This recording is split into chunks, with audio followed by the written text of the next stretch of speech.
It was April 9th, 2025, when the YouTube channel Man Dog Wild released a new video. At first glance, it appeared to be just another of his regular outdoor adventures, an evening hike through the mountains with his loyal companion Yeti. The landscape was calm and breathtaking. Locals refer to this area as the Skinwalker Mountains, a region surrounded by eerie folklore, strange sightings, and countless stories of unexplained activity. The hike began peacefully, the air cool and clean as daylight faded. Yeti ran along the trail with her usual enthusiasm, but then her behavior suddenly changed. She slowed down, stopped, and stayed unusually close, as if guiding her owner towards something unseen. Yeti. Yeti is either one of two things. She's a very simple dog. She's either completely unstable and constant zoomies, or she's very serious. And right now she's slowed down and she'll stop and she'll want me to follow her to take me somewhere or show me something. And at this point, now she's not going to stray too far from me because now she wants to show me something. We've just been out here exploring, as we usually do around this time, you know, a little earlier than this. It's getting a bit dark now. And we've been on one of these abandoned roads that go to nowhere. They've just been left. Walking these dirt roads, and Yeti comes across this little trail. She slowed down and she wants to show me. See, she's right there.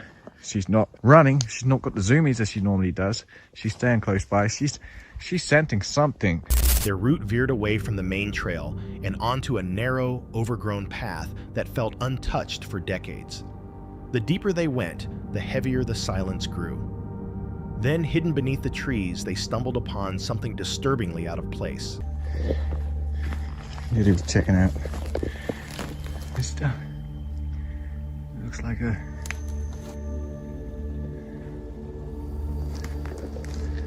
no idea.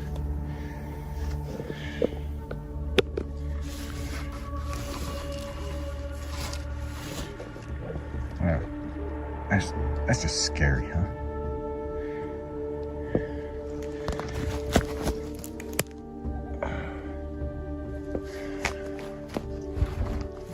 Waiting. In the middle of the path sat a small stroller half buried in weeds and soil. Inside was a doll, its face worn and cracked almost lifelike in the dim, fading light. The placement seemed deliberate.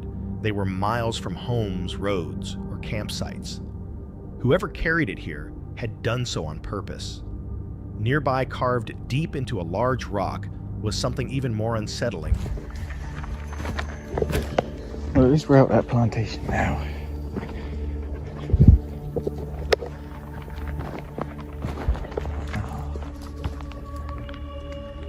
What's that?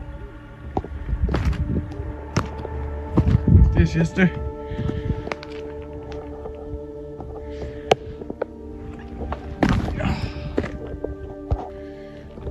It's creepy, huh? What is that?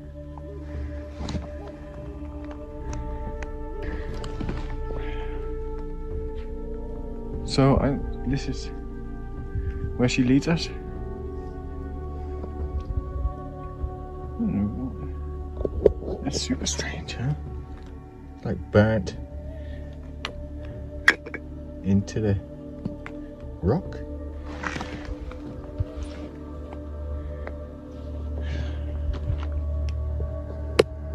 So obviously these mountains are strange places. Someone's come out here and made this. They've made this and I don't know what to make of this. What's your guys' thoughts on this? I have no idea. Maybe it's some kind of worshipping thing. Maybe it's just a sign. Maybe hunters kind of marker. I don't know. A dark, scorched symbol. It looked ritualistic, as though it had been burned into the stone by fire. Its meaning was impossible to understand, but its precision hinted at purpose. Was it a warning, a ritual sign, or something far more sinister? As they turned to leave, faint movement caught his attention on a distant ridge.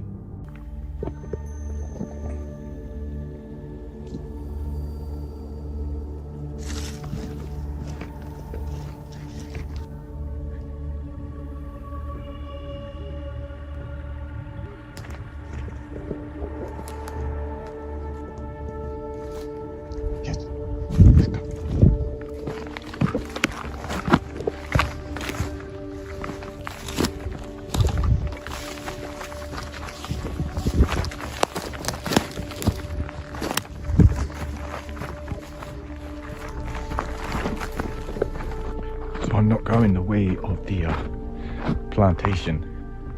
That's just way too thick, so I'm figuring I'm going to go around. I definitely saw lights. Caught the video also. I took a look. And I don't know, obviously, maybe we kind of did the same thing and we all turned our lights off and moved away. But when I turned around, I couldn't see the lights anymore. And yeah, they probably couldn't see mine. But the strange thing was, I'm not sure if you guys are familiar with the sound. It's a really high kind of pitched sound frequency, whatever. I think they call it a mosquito or something. And they use it to move people away from places they don't want them hanging out. So when I stopped, it had this ringing in my ears. It's horrible, really high pitched. Small lights flickered briefly, shifting before vanishing when he switched off his flashlight.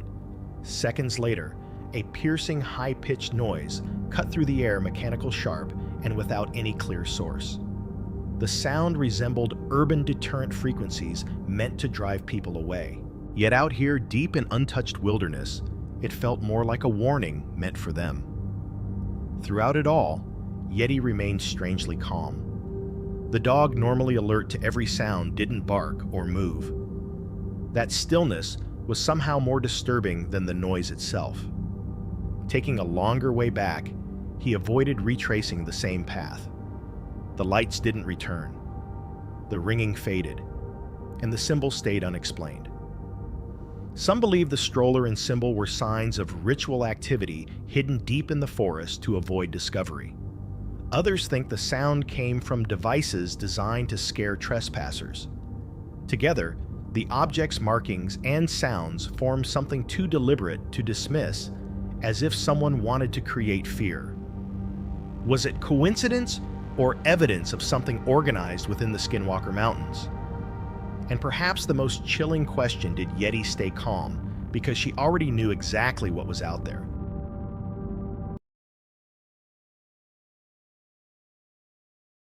Van life can feel freeing until the moment it turns terrifying. Dee had spent years living on the road in her self-built van, which she lovingly named Ladybug Out. But in October 2021, she uploaded a video describing the most frightening experience she had ever faced while traveling. This is gonna be an awesome night. I'm here for a couple nights, heading up north again. It's cooler by the lake here. I'm in Oklahoma, and just wanted to show you guys what I get to enjoy for the next couple days. It started like any normal day.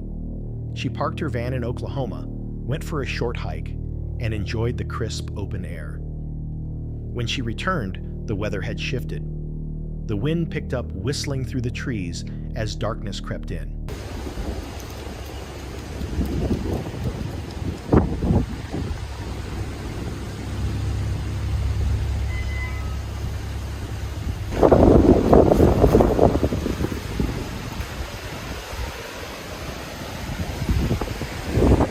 It's crazy out here. It's crazy windy. It said that the wind would pick up. It'll be a nice sleeping weather. I love when the wind is howling a little bit through the trees. Such a beautiful, beautiful sound. So while the wind is howling outside, I am snug as a bug in a rug in my little cabin on wheels.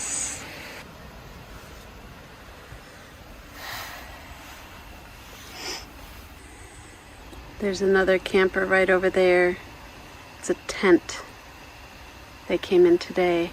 Can't believe that they are camping in this weather in a tent. I'm surprised that their tent is still up. Actually, I don't know if it's still up. Other campers began setting up their tents despite the conditions, But Dee chose the safety of her van, unaware of the chaos about to unfold. Hours later, the calm night was broken by loud sirens.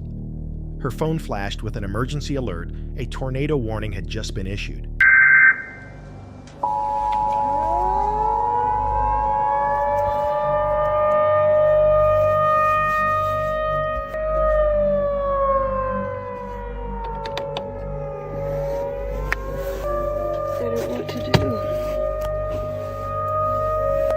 There's a tornado warning.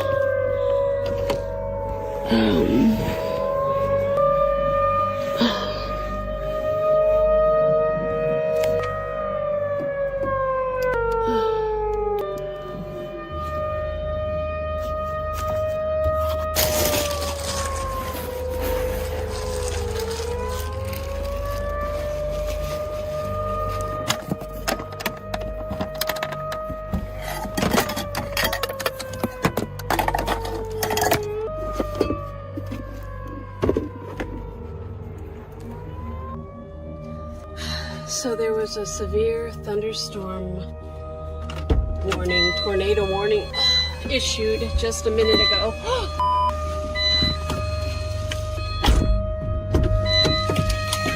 And so I am not sure what to do in this situation, actually.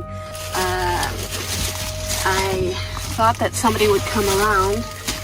The tent campers hightailed it out of here in the motorcycle, and so I am just going to go to a spot that I'm not so open because I'm very much in the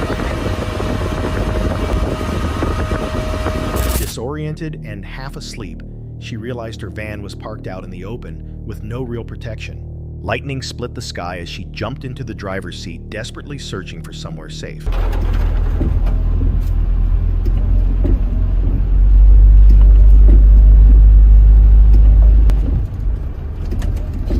Bathroom shelter. That might be my best bet if there is any more severe weather. So I am back here in the back. It's just raining lightly now. I drove over to where there's a concrete bathroom shelter in case sirens go off again. It's the only place that I saw that was remotely a shelter, but it seems like the worst of it has blown over, and so I feel like I'm safe. I'm just going to remain alert and awake tonight, check the weather every so often, but it seems like the front moved by pretty quickly. That's always the part where the tornadoes form, between where the cold and the warmer air is, right at the front, and that was when the sirens went off. I looked at the radar and it was right over us, so I think it was just to alert us that there could be possible tornadoes and to watch for them and to be awake. So this is something that I thought I'd show because I have talked about other situations of preparedness, and weather preparedness is something that I haven't covered, mainly because I try to stay out of weather like this. And I did. I checked the radar and it said that this front wasn't moving in until much later today. It's about 2:30 in the morning right now, and the weather alert was issued at 1 a.m., 12:55 or something like that. And yeah, that is something I was not counting on. She drove until she found a solid structure, a concrete restroom building, and decided it was her best chance. There she waited in the darkness, watching the radar on her phone as the storm raged overhead. Rain hammered, the roof winds howled, and the threat of a tornado grew closer. Though the system eventually passed without hitting her directly, the experience left her shaken. Out on the road, shielded only by thin metal walls, nature's power can make anyone feel small. Later, Dee reflected that storms like the one she encountered often spawn tornadoes where warm and cold fronts collide. The sudden shift in weather that night likely created those exact conditions, catching her off guard even after checking the forecast earlier that day. For people who live full-time on the road, safety often depends on how prepared they are for the unpredictable. But here's the chilling thought. What if the tornado hadn't veered away? What if it had touched down right where she parked? Would she have had enough time to escape, or would her story have ended differently? Ramble Soul is best known for calm, minimalist outdoor journeys, peaceful camping trips, still lakeside mornings, and quiet evenings beside the fire. Their videos usually offer a sense of retreat and escape from the rush of daily life into the serenity of nature. But on this particular night, peace was nowhere to be found. From the very beginning, something felt off. As they arrived at their chosen lakeside spot, the wind was already howling hard enough to make even setting up camp nearly impossible.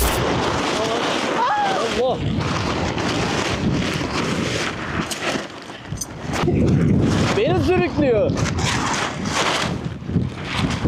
Allah Allah.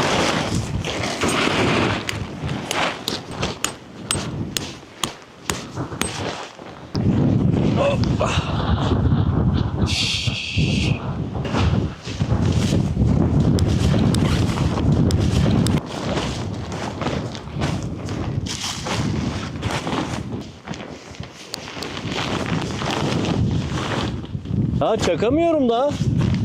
Neresi önü, neresi arkası onu da bilemiyoruz ki. Ay! Başımıza bela ya bu. Şimdi şurası PVC. Mecbur çakacağım şimdi bir iki tane. Tamam.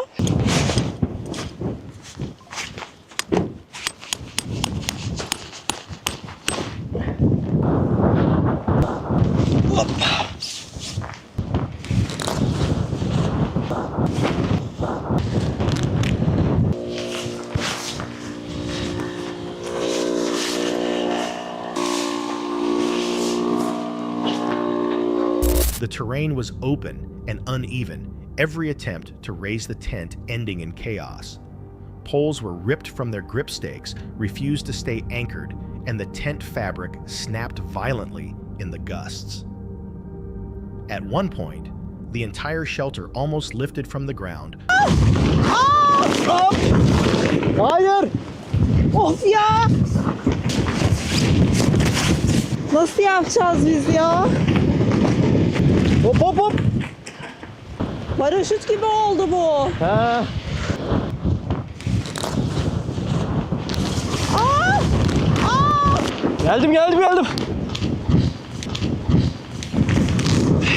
Tamam, gel.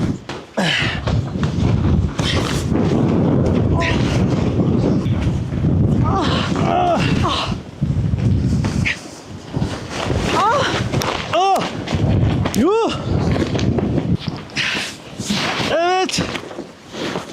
Evet oluyor. Ay! Böyle.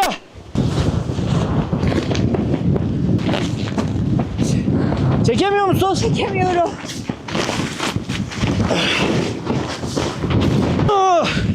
Evet. Bas. Bas kuzu. Altına bas. Allah Allah. Ah! Bu ne lan? Threatening to fly straight into the lake. Even after hours of work, their small victory didn't last. Rain came without warning, driving down in sheets that soaked everything before they could react. Mats, sleeping bags, and flooring were instantly drenched. The harder they fought to secure the setup, the more the storm tore it apart. What had been meant as a cozy lakeside camp quickly turned into a desperate battle to stay dry and safe. Earlier drone footage had captured the lake's beauty. Calm water, golden light reflections of the tree line. But by nightfall, the scene was unrecognizable. Supplies were scattered across the flooded ground, food ruined, and the little cover they had left sagged beneath the unrelenting wind. Inside the shelter, water leaked from every seam, pooling beneath their sleeping gear. It became obvious that staying wasn't just miserable, it was dangerous. With no other choice, they packed what little remained dry, tore everything down in the pouring rain, and retreated to the car. Exhausted, soaked, and defeated, they sat in silence as the storm raged on outside the dream of a peaceful night by the lake completely washed away. What makes this video stand out isn't any supernatural event or strange sound in the forest. It's the raw power of nature itself. Weather is the most unpredictable force in outdoor life. Within minutes, it can turn a planned escape into a true survival test. Watching the footage, you can't help but wonder, was it just an unlucky storm? Or nature's way of reminding us who's really in control? May 7th, 2025. Hidden deep within the pine forests of Bear Lake, Itasca County, northern Minnesota. Kenny and his dog Toby guide their camper into a quiet, secluded clearing. His channel, Kenny of All Trades, has always focused on simplicity, RV life, camping through rough weather, and learning how to stay self-reliant in places most people only pass by. But even here, surrounded by glassy water and endless trees, something uneasy stirs beneath the peace. Kenny isn't sure whether he winterized the camper before the freeze. A single wrong valve could mean a burst pipe, a flooded floor, or an entire trip ruined. I can't remember if I winterized this camper last fall or not. I may have just opened up the low water drains like a month before freeze up, and we just rode with it all winter long. We're gonna find out today. I'm gonna show you where Toby and I brought you as soon as we get the water going. This is the part that makes me nervous. The pump is running. I don't hear anything. Look under the cupboards. Well, nothing's leaking under here. That's a good sign. Those connections look good and dry. And we're still dry in here too. Good deal. Pump just shut off. I totally dodged a bullet on this one. Let's see if it works.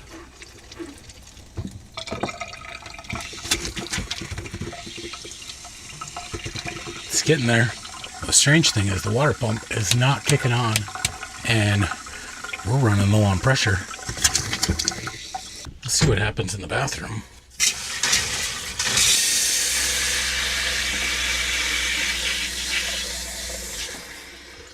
Good pressure there. Let's try this one more time.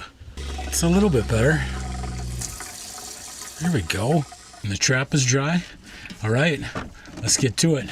Welcome to this week's video. He flips the pump switch. A low hum cuts through the silence, then stops. Nothing. The quiet returns. No leaks. No problem for now.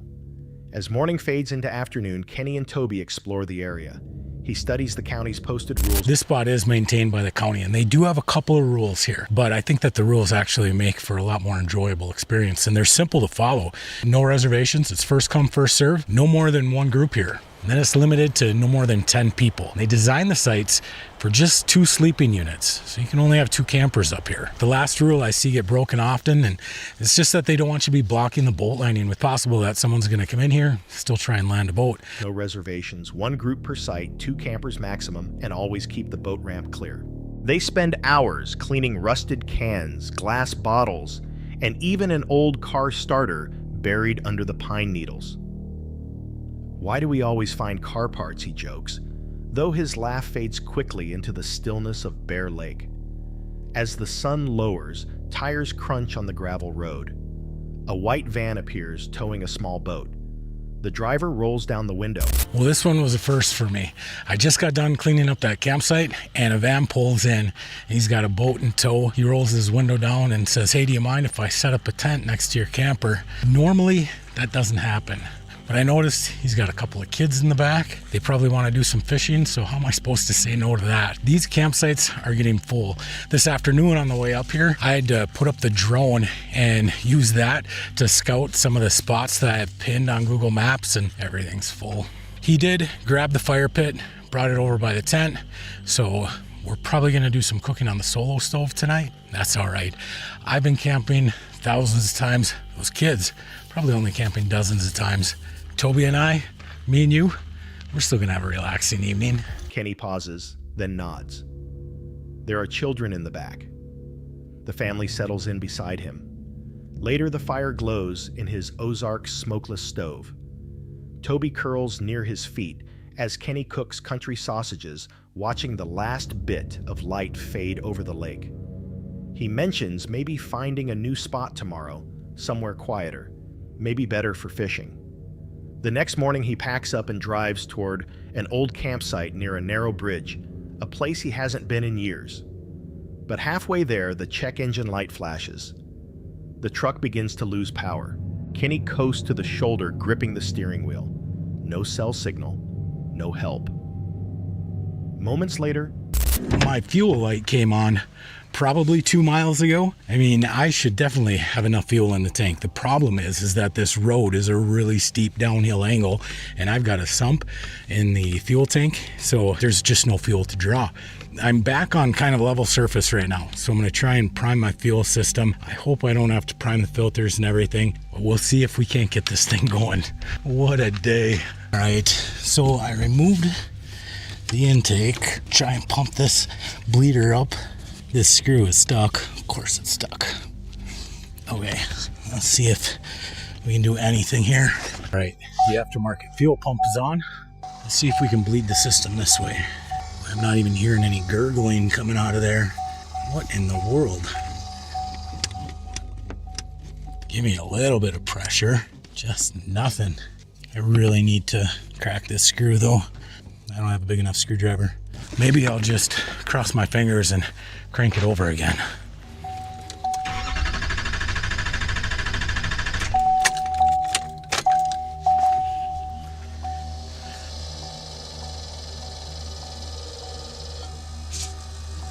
There we go. I think we got it.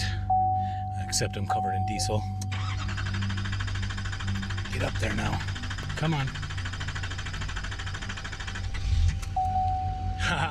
Okay.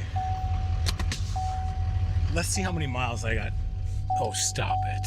What does it tell me? How many miles do I have till empty? Fuel range, 66 miles.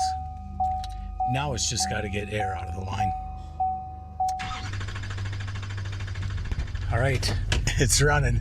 Let's get to the bottom of this hill so that way I can speed bomb it up to the top, get to the gas station. Holy buckets. the engine dies completely. Out of diesel, stranded on a steep hill. Under the midday sun, he works on the fuel system, bleeding air from the line. His hands slick with diesel when the motor finally sputters back to life. What a day, he mutters, shaking his head. Maybe it's just fatigue. His body still healing from shoulder surgery, a man trying to find rhythm again. Or maybe it's something else. Out here, small problems don't feel random. The broken parts, the strange van, the stalling engine, they line up like quiet warnings he keeps ignoring. When the motor steadies again, Kenny signs off in his usual way. Be kind. Be honest. We'll see you down the road. But Toby doesn't move. The dog's head turns toward the dark tree line, ears sharp. The wind stops. For a moment, even the truck seems to hesitate. And in that silence, it feels like something unseen was waiting for him to leave. It was October 19th, 2025, when Exploring with Angelo released their newest video. Known for venturing into abandoned buildings and haunted wilderness, the channel documents real overnight explorations where solitude often takes an eerie turn. This time, Angelo and his friend Frank arrived at a remote lake near Lake Wanapitei, Northern Ontario hours behind schedule. The main campground had already shut its gates at 5 p.m., forcing them to drive another 4 hours through desolate back roads. By the time they reached this forgotten place, it was almost 10:30 p.m., the air sharp and freezing. Somewhere beyond the tree line lay a lake said to be haunted. Locals told stories of shadowy figures and a strange glowing presence that appeared near the water. For Angelo and Frank, it was just another night's challenge. But as the temperature dropped and silence pressed closer, the wilderness would soon prove otherwise. Under the glare of their headlights, they began setting up their hot tent, their only defense against the biting cold. Metal clanked frost formed on their gloves, and every breath vanished into the dark. While unpacking the wood stove, a low growl rolled across the lake. All right, so I'm gonna start chopping up some wood because we're gonna need some kindling to get this thing started, we want to warm this puppy up as much as possible. You hear that? What? I just heard like a growl. Like that way. All jokes aside. From over there? That way. Do you have a Which is flashlight on by you? the lake. Well, towards the lake anyway. That's good. Starting off with the to a good start, I suppose. We're about to get eaten right away.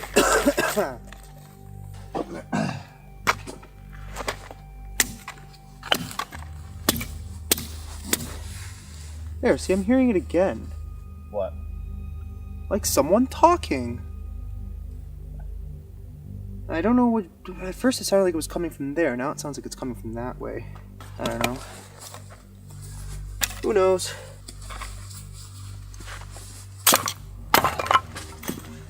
Now I'm hearing wolves. We don't know if they're wolves or coyotes. Kinda sounded like wolves to me.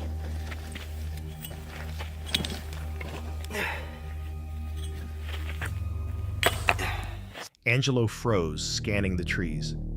"Did you hear that?" he whispered. Moments later, faint voices drifted from the darkness, too human to dismiss, too distant to explain. Hours passed as they worked by the flickering car lights until warmth finally filled the tent, but peace didn't last. When Frank stepped out to gather more wood, he spotted movement near the shoreline.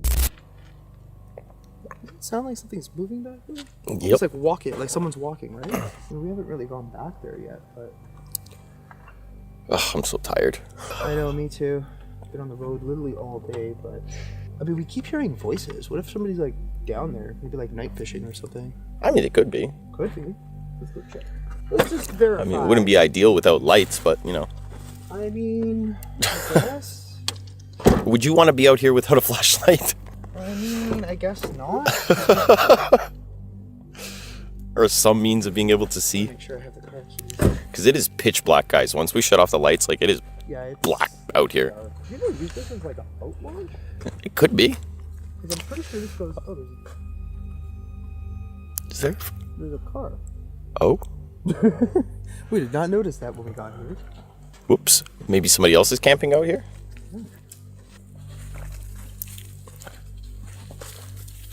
There's a trailer. Might make sense of the noise.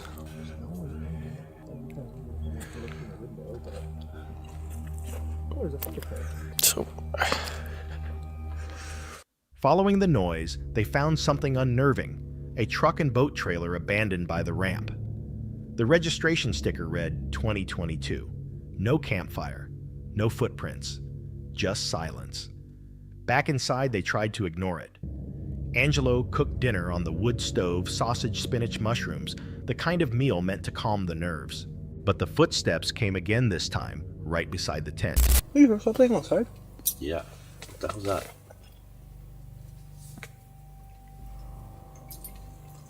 It really sounds like something's walking. The fuck? Wait. No, it's on this side. Oh?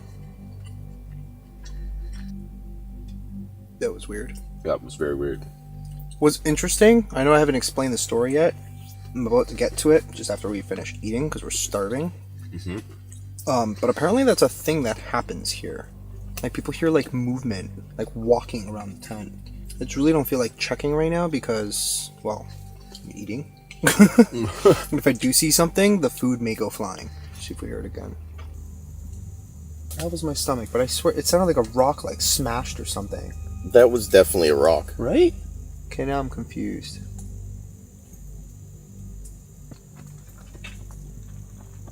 That was running. What the hell? Okay, now I'm curious. Right? Hello?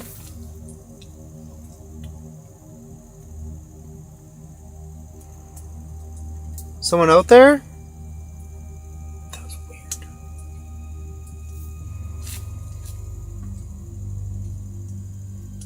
What was that? I don't know. Later, as they ate, Angelo read 2 stories locals had shared about the same lake accounts of dark figures among the trees and a glowing shape hovering above the water.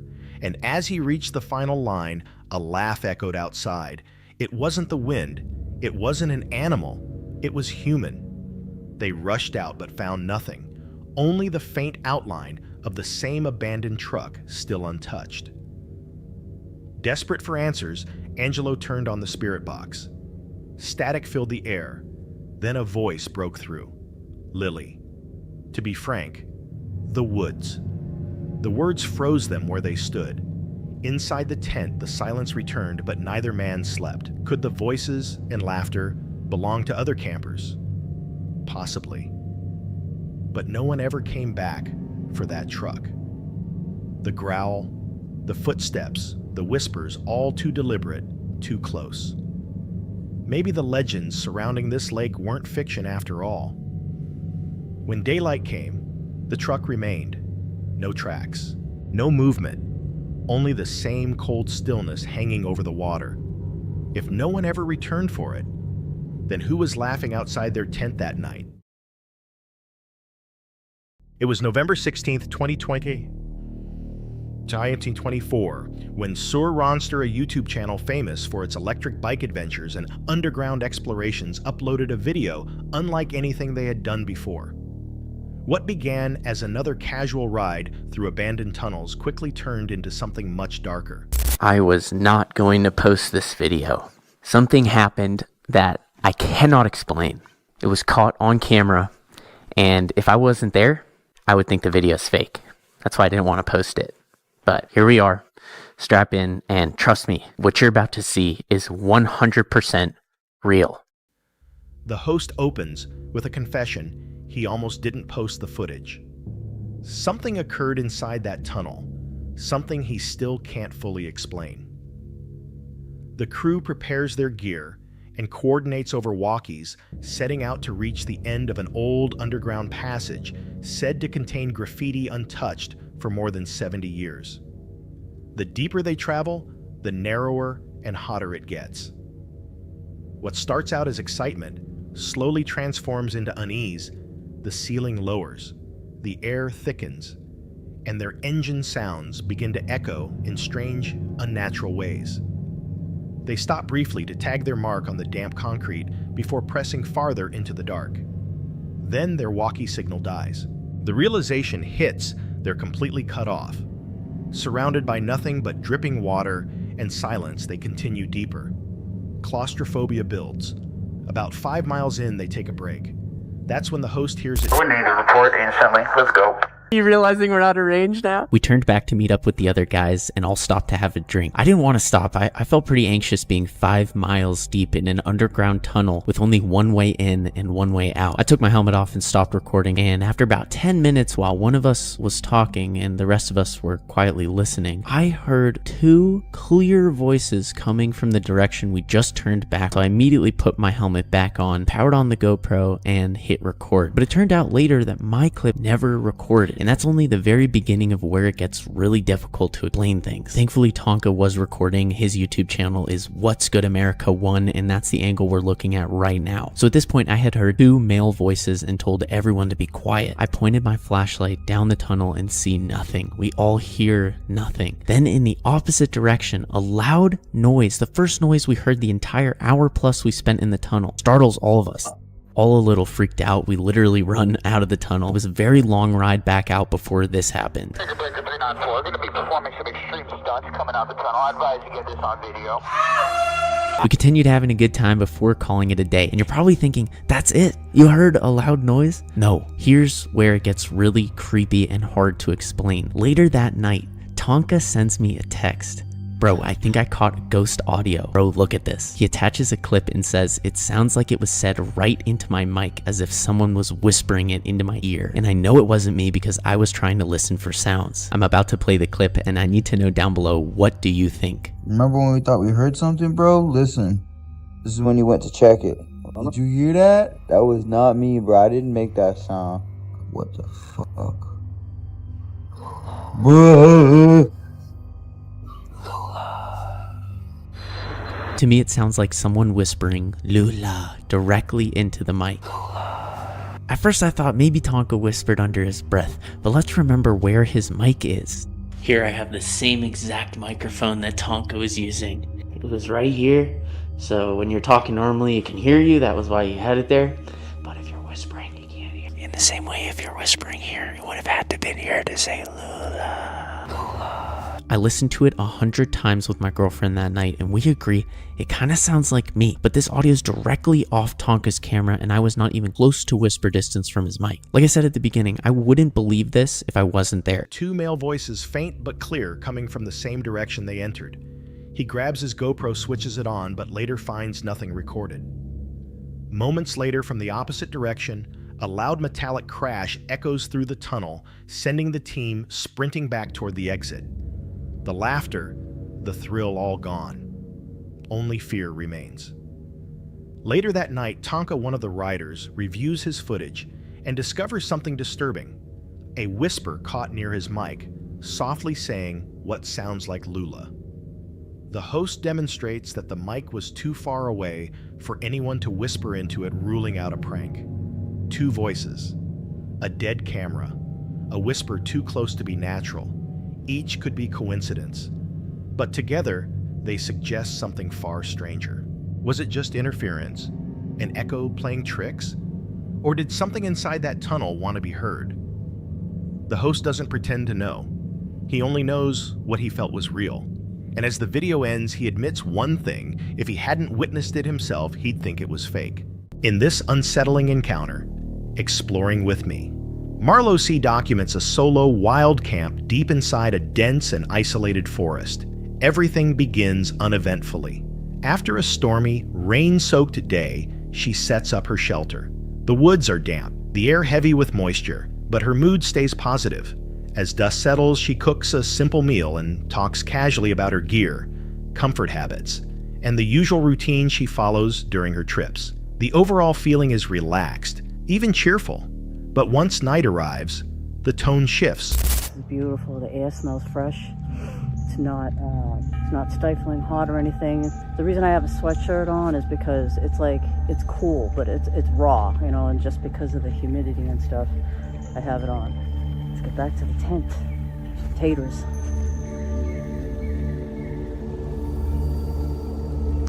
Hello, and welcome back to Taters in a Tent. Who doesn't love good mashed potatoes? Nice and creamy. Should have brought some pepper, but you know, what are you gonna do? Mashed potatoes. I know, it's exciting, isn't it? Wonder if we're gonna get more rain. Let me just show you what the sleep system is, I guess, if you want to call it a system, while we still have some daylight. Okay, Trekology pillow. Camping quilt by Hawk Coco, Nemo tensor 25 by 72, foil mat. So that's what we got going on. Around 11 p.m., Marlowe prepares to turn in, arranging her minimalist sleep setup: a camping quilt, a foam mat, a small pillow. She mentions how the lingering dampness makes the air feel raw, almost cold despite the temperature. Then she turns off the lights. Only moments later, the atmosphere changes. It begins with a sudden sense of unease, like she's being watched. At first, she tries to brush it off. Maybe nerves, maybe the stillness is distorting her perception. But then a sound breaks the silence, a single step in the forest. Not the flutter of a small animal, something heavier, more intentional. Marlowe, a seasoned camper who never ends a trip prematurely, suddenly finds herself contemplating a choice she's never faced before.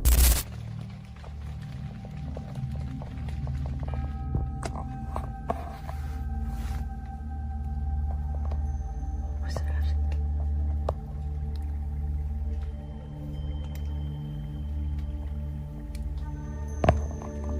Thought I heard like footsteps or something. I've had an uneasy feeling all night.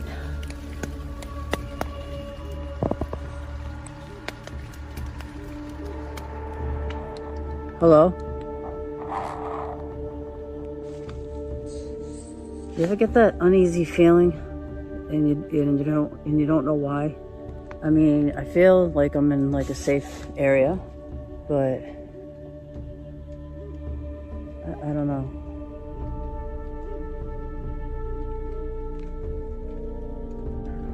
should just take a walk or something, check it out. I've never bailed on a camp. I mean, it's crossing my mind, but I've never bailed on a camp, whether it was a regular camp, a stealth camp, or a wild camp, so.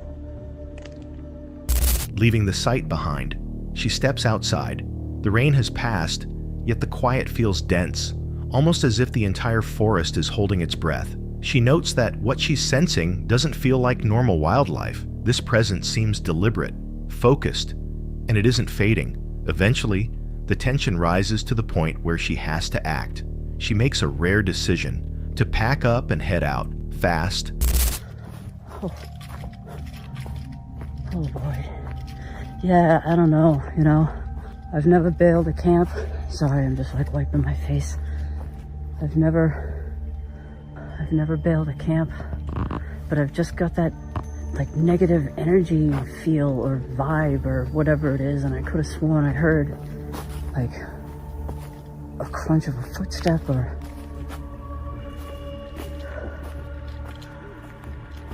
it's definitely something that you feel like deep in the pit of your stomach.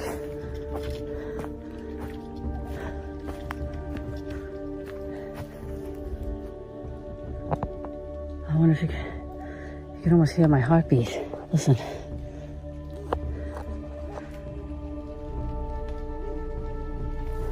I don't know if you could even hear that. I don't know why I did that, but my heart is just beating out of my chest. So I'm gonna keep on walking, guys. And I'll see you when I get back to the car. Oh, this sucks. Silent. The takedown isn't filmed, but she explains it afterward. While collecting her gear, she notices a brief glint of reflected light far off in the trees. Maybe eye shine, maybe something else. Combined with the earlier sounds and that overwhelming sense of being watched, she decides not to stay long enough to solve the mystery. Some viewers think a large predator, possibly a bear or mountain lion, may have triggered Marlowe's instincts. Others lean toward a psychological explanation, heightened alertness in total isolation. But many believe the tension came from something different, something with intent behind it. Have you ever felt watched in the forest when no one was supposed to be there? Or was something out there that night, tracking every move from just beyond the tree line? Is a disturbing encounter filmed by Brody22, a TikTok creator known for posting trail riding clips, mountain biking adventures, and outdoor trips with friends. His content typically showcases scenic forest paths, first-person views from the handlebars, and moments filled with energy and challenge. On June 28, 2025, during what was supposed to be an ordinary ride along wooded bike trails, Brody and a friend unexpectedly come face to face with something far more unsettling than rough terrain. Holy shit, that's pretty. That's so sick. Oh, dude. Yo. Oh, I'm sorry, man. I didn't mean it, eh? I mean, like, if you're making fences, like, might as well make them nice. Nice fences are nice. And you guys are fast as fuck. I like it. I like you guys. It's good. Really good. I mean, I've never seen that one.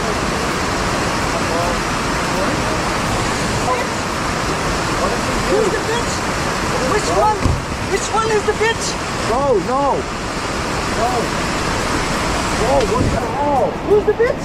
What the hell? Who? You're the bitch? You? No. Yo, dude, what do we do? Show me your bitch. What do we do? What do we do, man? Who's the bitch? What do we do? Hey, hey! You said bitch! No, we didn't. You're good? No, I didn't say anything. I didn't say. While pausing near a picturesque bridge to take in the view of a nearby waterfall, the pair are suddenly confronted by a stranger who appears without warning. What begins as an awkward interruption immediately spirals into hostility. The man, displaying erratic and aggressive behavior, starts shouting at the two riders for no clear reason. His temper escalates quickly. Within seconds, he grabs one of their bikes and hurls it into the river below. Even as they attempt to defuse the situation and apologize in hopes of avoiding further conflict, the stranger grows increasingly unpredictable. He steps toward them, threatens them, and demands that they fight or follow him into the water. What? Dude, I didn't Are you sure you're good? I'm sure I'm good. I'm sorry. I didn't mean to say anything, man. And your bike is here. I know. Bitch! We're not talking. No. That bike in the river? Hey, you wanna try? Dude, get the away from me! Bitch!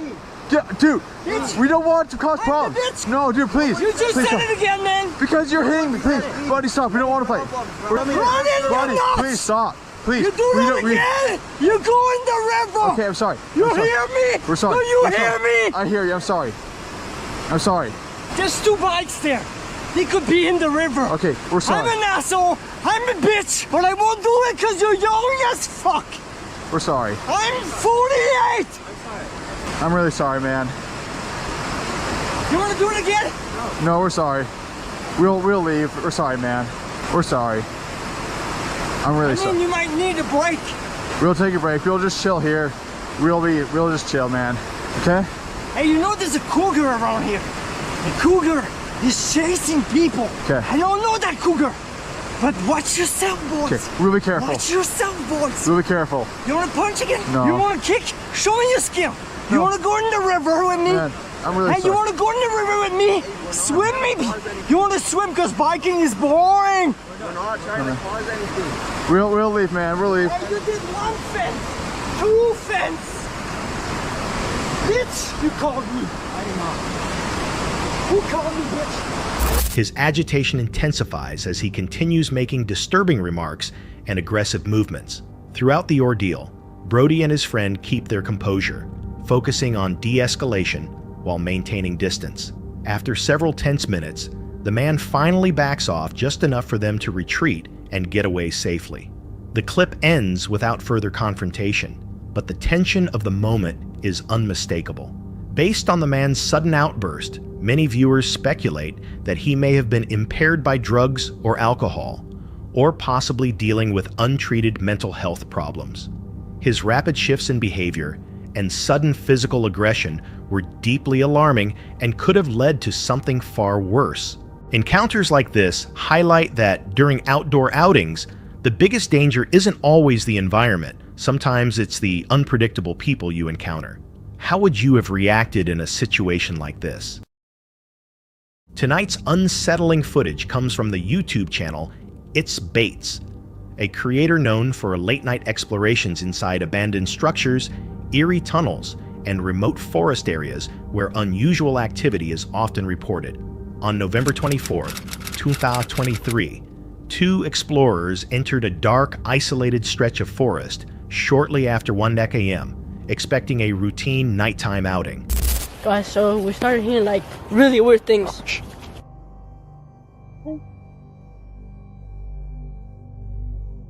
There's like lots of people or something. There's like children. Like full on screaming, bro.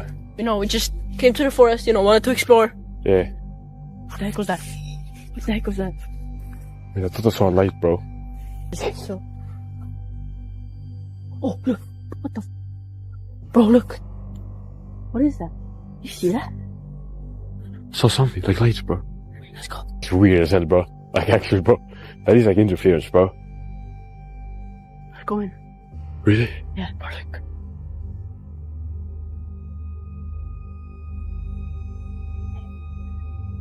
That's candlelight. Let's go in there for a little bit. We gotta hide here or something. Freak.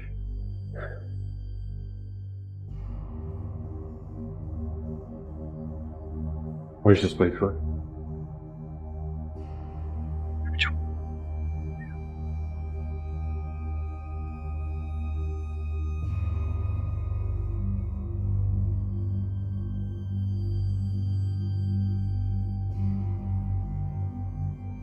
go. Here, come here.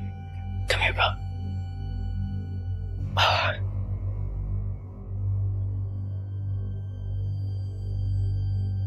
Oh, there's whistling.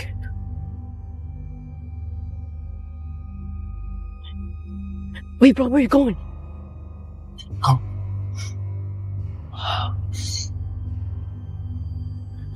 Bro.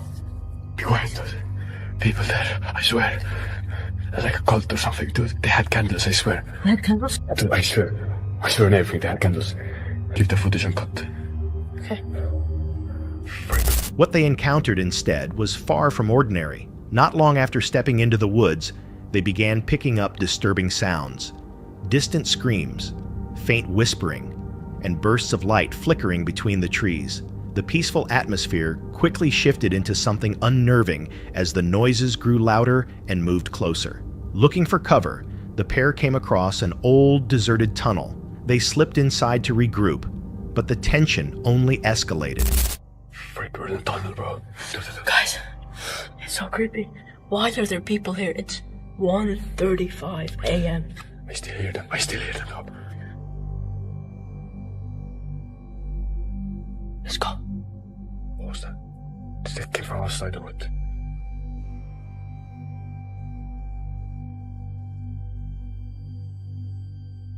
Can you see them? Let's go to the tunnel. Dude, let's go. Wait. Dude, go.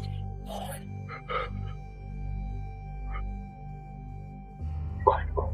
Anything else? What is that? What the fuck is that? Oh no, dude. It's 1:37, as you see. Let me see. Oh,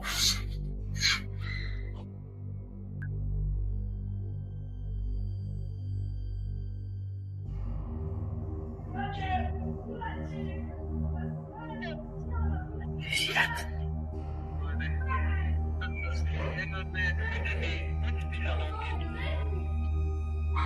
Let's go. Dude, we're in the tunnel. What do we do? Do we go to the other side? What the fuck is going on? There's a cult outside. I think they're coming in, bro. I swear it's a cult, bro. They had candles in their freaking bed music, bro. Let's go.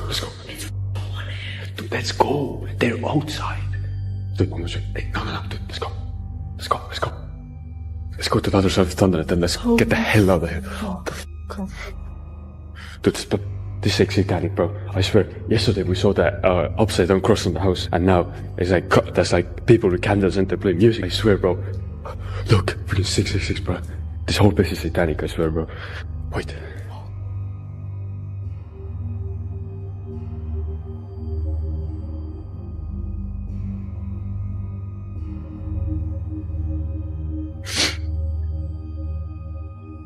No, dude, let's go. Oh, dude, I know, dude, no, come here.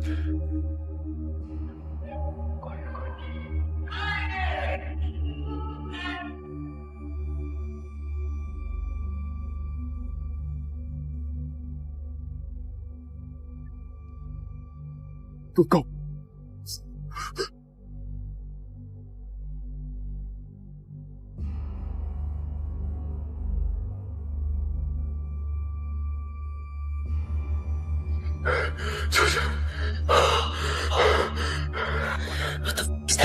If you see them one more time, let's get that fuck there.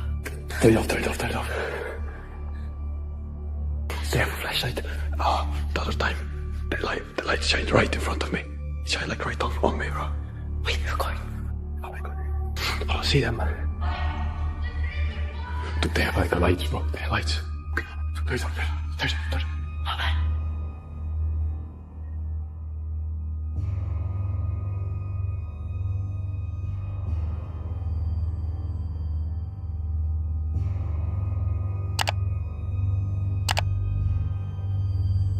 Outside, more voices echoed through the forest.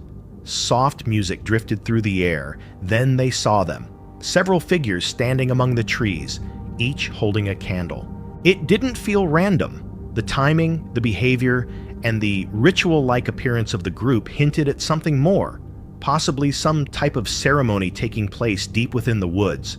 The explorers whispered among themselves, weighing whether to stay hidden or make a run for it. As additional lights appeared and beams from flashlights swept across the forest, they made their choice: escape. They rushed out through the opposite end of the tunnel and disappeared into the trees, leaving behind whatever was unfolding in the darkness. Some viewers believe the pair accidentally stumbled onto a real cult gathering. The candles, music, and coordinated movements didn't resemble anything campers or late-night hikers would normally do. And considering this wasn't their first time finding unsettling symbols, including an inverted cross, in the same area, the implications are difficult to ignore. What kinds of rituals might be taking place in remote forests like this? And more importantly, what could have happened if the explorers had been seen or even confronted?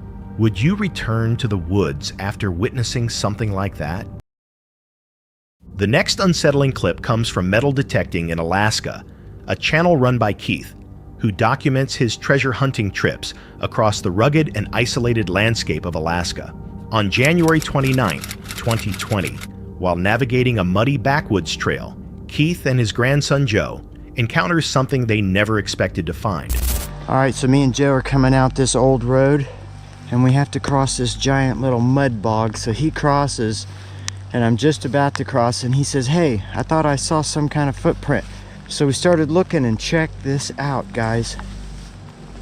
This is freaking crazy. Look at this. Do you not see this? Oh, there's my hand. Look at the size of that footprint. You can see the toes. As they work their way through a rough, swamp-like stretch of path, they are forced to cross a deep patch of mud.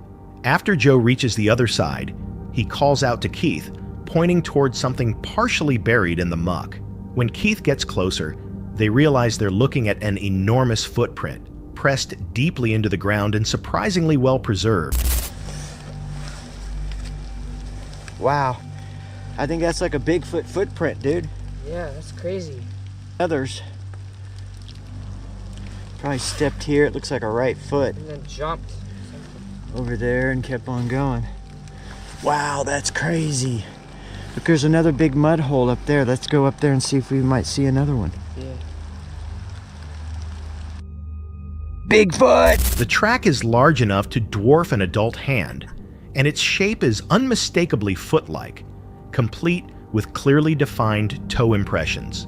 It doesn't match any print left by local wildlife, and there's no indication of a shoe tread or boot mark. The two look around for a second print and speculate whether whatever made it might have taken a long step or possibly leapt across part of the muddy trail. Driven by curiosity, they continue further down the road to see if they can spot additional signs. The temperature is cold, the mud is thick, and the isolated conditions make the presence of such an intact barefoot impression even more puzzling. The proportions and detail of the footprint, especially the well-shaped toes, closely resemble a human foot, but at a significantly larger scale. The idea of a person walking barefoot through freezing, swampy mud seems unlikely. While skeptics might argue it's a prank, a distorted animal track, or simply misread terrain, the clarity and location of the print create more mystery than explanation. Given the weather conditions and remote environment, one possibility is harder to dismiss. Could this be the track of a Sasquatch? Is this footprint from a known animal we've overlooked? Or could it be a rare piece of physical evidence suggesting something far more mysterious? Share your thoughts in the comments, and if you've ever found anything similar along a trail, we'd love to hear your story. On the night of June 23, 2009, a group of friends parked beneath a calm, star-filled sky witnessed something they struggled to explain. The footage, later uploaded by Hale Caden, a creator known for covering paranormal phenomena and unidentified lights in the sky, shows a series of flickering orbs hovering overhead. At first, the lights might seem like aircraft or even camera interference, but as the recording continues, the moment becomes increasingly unsettling. It starts with a casual view from inside their vehicle, a quiet scene that quickly shifts as the group's attention is pulled toward the sky.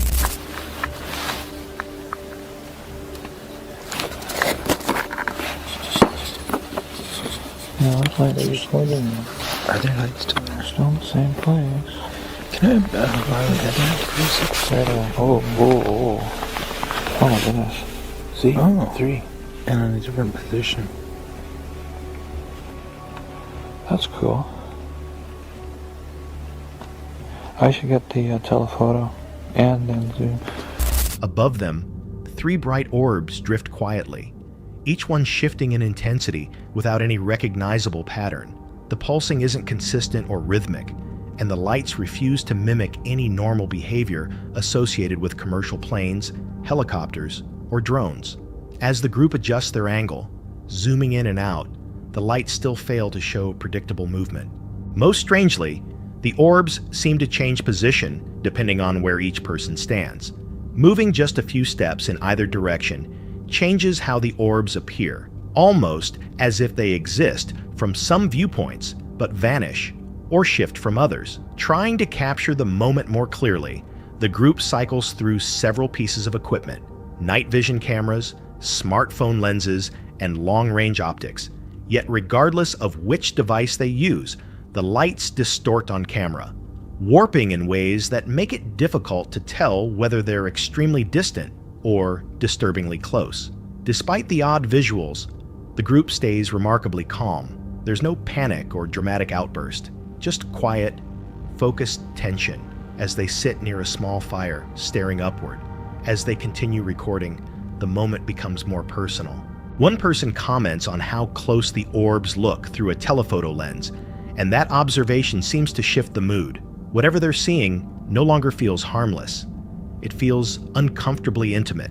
Throughout the recording, the lights repeatedly appear, disappear, and reappear, always in different positions, always a little off. Their pulsation pattern doesn't match any known flight signals or navigation lights. The group throws around theories: lens flare, insects, distant aircraft. But none of those explanations fit the precision, placement, or strangely organic way the lights behave. What makes the footage compelling is how raw it is. There's no dramatic soundtrack, no editing meant to heighten the moment, just a handful of people quietly filming something unusual with whatever cameras they had. Some viewers interpret the encounter as a classic UFO sighting, pointing to the light's unpredictable behavior, lack of a visible structure, and the way the orbs distort on multiple devices as signs of something genuinely anomalous. Others suggest it could have been a rare atmospheric effect or an optical anomaly. But even skeptics admit that the consistent movement and multi-angle filming make it difficult to dismiss outright. The way the orbs seem to shift position based on the observer's angle raises deeper questions about perception itself, whether the phenomenon was physical or something less tangible. Was this a rare natural event or something far harder to categorize? Why were the orbs only visible from certain angles? And what explains their sudden appearances and disappearances? If you've ever witnessed strange lights or experienced something that defied easy explanation, share your thoughts in the comments. Sometimes the simplest footage leaves the strongest impression. We like to believe we have a solid grasp of the world around us, but every so often, in quiet hours or in forgotten isolated spaces, it's the unexpected, the subtle movements and uninvited warnings that remind us how little control we truly have. This video, originally posted by Dave Explores, follows an experienced urban explorer well known for navigating long-abandoned sites. His channel revolves around documenting real-life mysteries, visiting ghost towns, remote desert ruins, and obscure slices of forgotten history. Over time, he has recorded everything from weather-beaten homesteads and corroded vehicles to remnants of old mining camps. On April 2nd, 2023, while surveying a cluster of empty structures and deteriorating vehicles, Dave comes across something far more dangerous than unstable floors or collapsing rooftops. This place is a snake infestation. Oh sh! Two snakes. I am wearing my gaiters, by the way, but still, where did that snake go?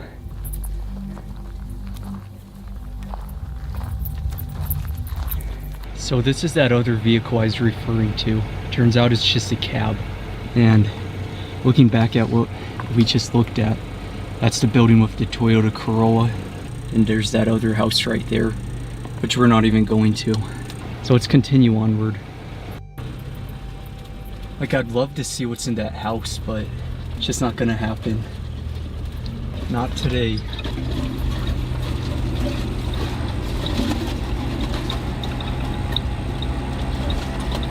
continuing forward, we have a couple other homesteads which I'm not going in. Not after that rattlesnake.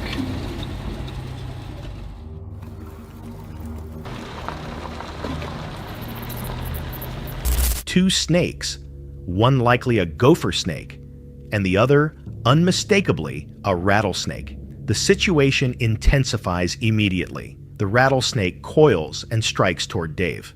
Even though he's wearing snake gaiters, the suddenness of the attack forces him to step back quickly. His reaction makes it obvious he wasn't expecting that level of aggression. The close call rattles him enough to reconsider his exploration plans on the spot. After the encounter, he scans the nearby structures: a derelict truck cab, scattered debris, and several rundown houses. A building he originally planned to explore is now completely written off. Despite his interest in the location, he knows when not to push his luck. With venomous snakes active and potentially hidden under scrap, floorboards, and brush, he decides it isn't safe to move forward. He notes that he may return during colder months, when snakes are slower and less active. He ends the video with a reflection many viewers relate to. Snakes inspire a very real, instinctive fear. Whether it's their venom, their silent movements, or the primal reflex they trigger, even a brief encounter can leave nerves frayed. Venomous snakes, in particular, carry a level of danger that demands respect. While the incident may seem small compared to other hazards explorers face, it underscores the unpredictability of abandoned environments. Nature eventually reclaims everything, and in doing so, forgotten structures become home to creatures that react defensively when disturbed. The fact that the rattlesnake struck despite Dave's precautions shows how quickly an exploration can turn into an emergency. Was this just an unlucky moment at the wrong time, or do abandoned places hold more hidden dangers, both natural and possibly something else? And if you were in Dave's situation, would you have kept exploring, or called it a day the moment you saw the snakes? Let me know in the comments. On August 24, 2022, the YouTube channel Cat Soap released a nighttime exploration video that blended humor with an unsettling edge. What began as a fun road trip soon took a darker turn. The footage follows a group of friends driving along back roads in Queensland, Australia, as they search for a rumored haunted site. The location sits close to the site of the Camp Mountain rail tragedy on May 5, 1947. That day, a passenger train loaded with families and customs department staff derailed while descending a steep grade at excessive speed. The engine and first two cars left the track, killing 16 people and injuring dozens more, still remembered as Queensland's deadliest rail accident. On Labor Day morning, 5th of May 1947, Customs Department staff and their families left Brisbane Central Railway Station for a holiday picnic at Closeburn. After short stops at Middleton and Ferny Grove stations, the 7-carriage train began the slow climb over Camp Mountain Knob.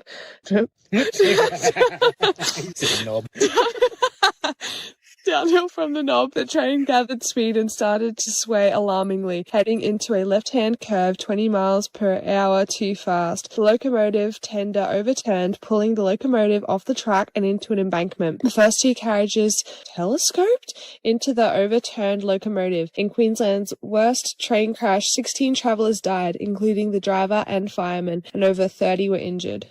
As night fell, the group navigated tighter roads where GPS proved unreliable.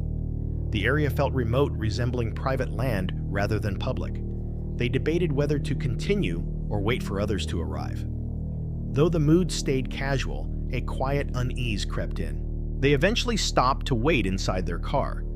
That's when strange lights appeared in the distance, not resembling flashlights or vehicle beams. Their movements looked unnatural, and satellite maps showed no nearby buildings. It's a no-through road. Yep, keep going. They did say it was a dead end. Oh, did they?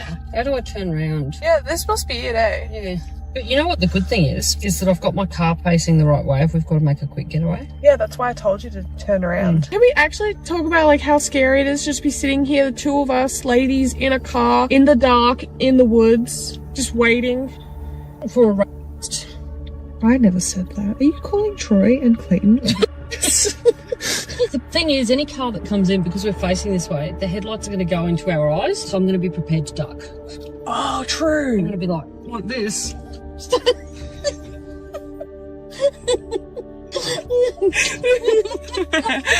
Put your seat back. Okay.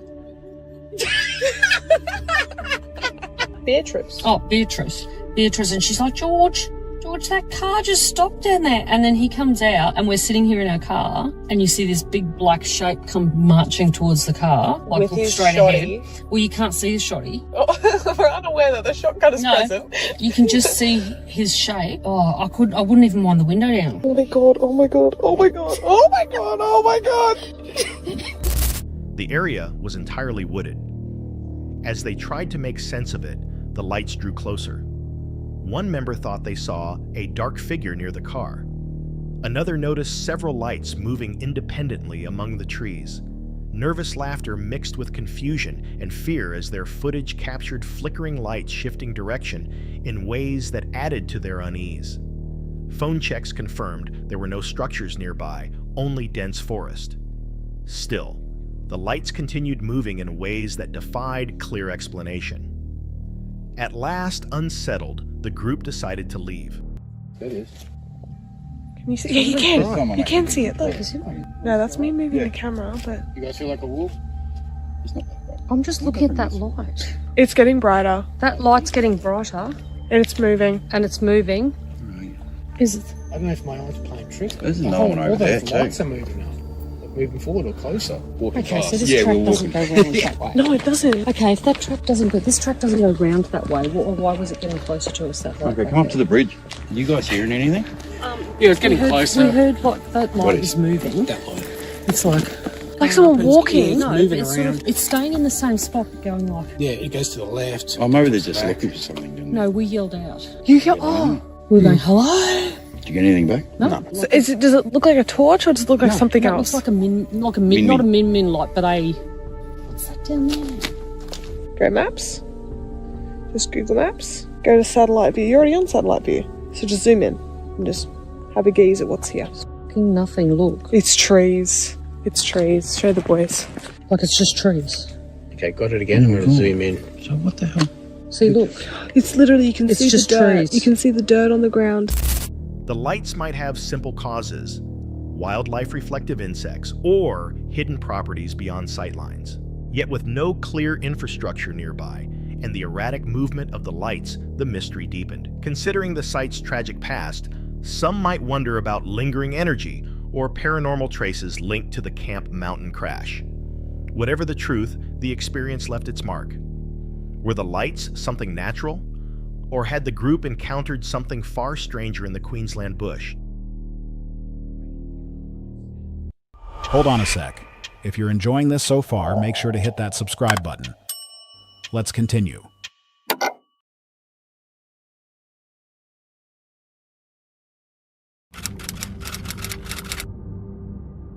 On August 4th, 2017, Richard Grebenik, who usually posts musical performances on his YouTube channel, uploaded a clip that was completely unlike his normal material.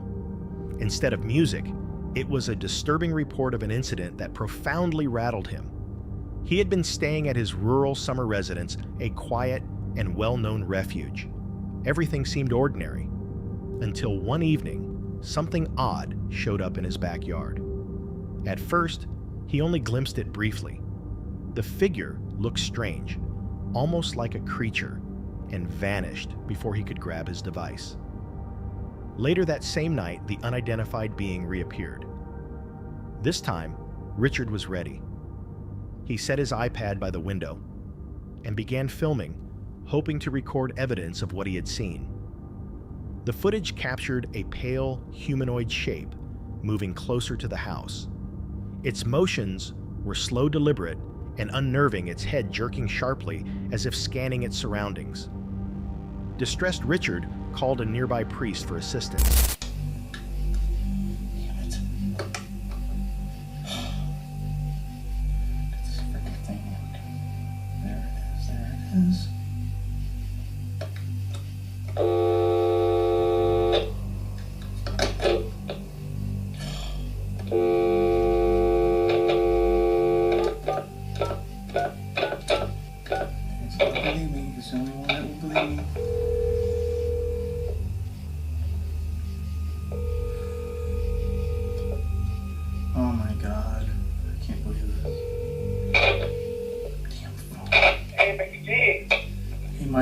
Did you?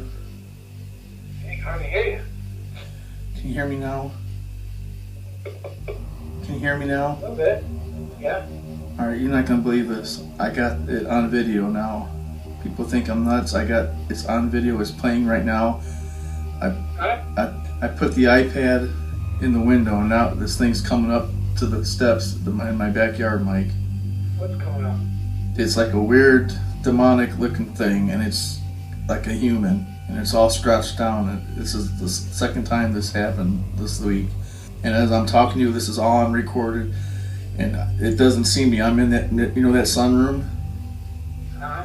All right, I've been putting the iPad out. It's about around, and it happened. Weird things been happening around this time at night. Can I record it? You're on record. Everything's recording now. I can see the thing. It's like looking around weird. You're recording the video? Yeah, right now it's on the video. It doesn't see me. I'm sitting back, but I can still see out the window really good. You should see. Hear you? No, it can't. But it's looking around like something out of a weird sci-fi movie. This thing is freaky. It's on video. Huh? Not a person? No, it's an evil identity. It's evil entity. This thing's like wicked looking. But it's a human form though. You gotta wait until you see the video. I got it on video. Okay, good. This is like one out of a million things that people will not. They'll think they won't think I'm crazy no more. Wait until you see this. Oh my God! It's like you should see this thing, Mike. Oh my God! Like a gargoyle. It's like a gargoyle, man. And it's like 35 feet away, and it came out of those weeds. You know what I'm talking about? As he reviewed the recording, the figure became clearer. It edged forward carefully, stepping out from the weeds at the edge of the property.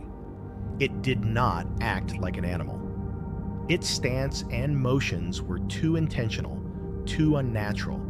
At one moment, the creature backed away, melting into the dark. Then it came back. The second sighting felt even more intense, as if the presence realized it was being observed. The atmosphere around the home shifted, and the fear was palpable. People won't think they're not gonna think I'm crazy when they see this now. This is unreal. Just pray. Just pray? Yeah. Yeah, pray to Jesus. Father God, I just want to lift Rick up to you right now, Lord. I don't know why he's being tormented like this, Lord, but we know you know. And Lord, you've been speaking to him in visions and dreams concerning his work and different things, and the enemy is being attacked by you, Lord. And he's all worked up, but God, I just come against this. I bind these things right now, these evil spirits that are just harassing Rick and just coming into his yard. I just bind those things right now. I command them to cease and be still, be gone. I pray that you give Rick peace right now. I come against all fear. I bind that in Jesus' name. I pray, Father, that you just give him peace and comfort, Lord, that he knows that Lord, that you're watching over, Lord. You are his rear guard, and nothing's going to call me. When you lay down at night, no sudden terror will come upon you. Oh my God, there it is, Mike. It came back. Oh my gosh. I command you to go in Jesus' name. This thing is looking weird. Oh my gosh. Oh my gosh. It knows something's going on, man. This thing is... Oh my gosh. Oh my...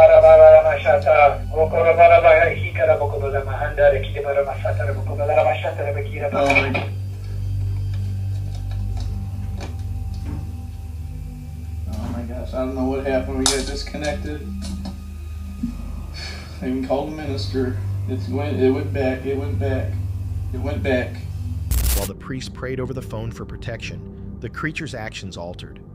It started to twitch and move erratically, as though unsettled by the prayers. Then, abruptly, the phone call cut out. The final seconds of the video are dominated by an uneasy silence. That is where the recording stops. No resolution, no follow-up.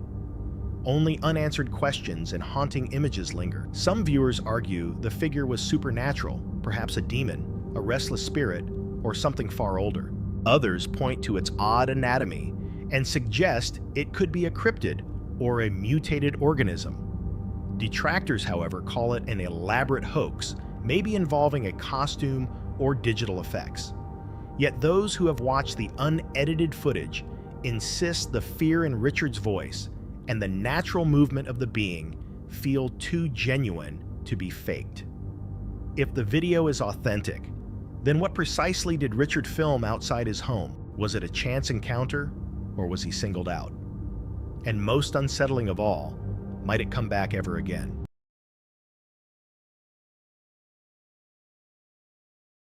This next unnerving tale comes from the TikTok profile Ace Dawns, run by creator Steven, who usually posts breathtaking scenery and daring outdoor exploits. Yet, one upload stood apart because it caught an incident that left him profoundly unsettled. The date was June 24th, 2020. Steven and a close companion were on a camping excursion, soaking in the calm and natural beauty. After they ate, wanting to break the silence, they opted to try an app called Randonautica, a service that generates random GPS points, claiming to spark spontaneous exploration. Though people often treat it as a game, the app has earned an online reputation for directing users toward odd or even frightening places. Intrigued, they followed its guidance. It steered them toward a remote stretch, and before long, something felt wrong. Okay, so this randonauting app just brought us to this creepy town, and honestly, when we saw this, we should have turned around and left. We continued up the mountain though, and there's always abandoned cars and nobody around. At this point, we're definitely trespassing. We couldn't even really turn around at this point because the road was so narrow and it was such a steep drop off on the other side. We were kind of intrigued at how creepy this was, even though it was getting dark really quick, and next thing we know, the sun had gone down and the moon came out. The coordinate aimed them at a mountain settlement that seemed utterly lifeless. As they climbed narrow, isolated roads, they passed abandoned cars left without explanation. The route was tight, and turning around became impossible because of a steep drop. Despite growing unease, they pressed onward. Daylight dwindled quickly, and moonlight painted eerie shadows as they entered the town. But this was no ordinary town. It felt abandoned. Houses stood empty, worn by the passing years. Some windows displayed mannequins posed like silent watchers. The vibe was disturbing. No birdsong, no breeze, and a heavy stillness in every direction. They moved forward as the app directed them to a final pin. It brought them to a rundown, overgrown clearing in the woods. With cameras recording, they exited the vehicle to look around. That's when the odd thing happened. But we had the pin pulled up, we were so close to it, and this happened. Fuck is... I don't know how to explain this. We're the only ones around, and a random rock falls.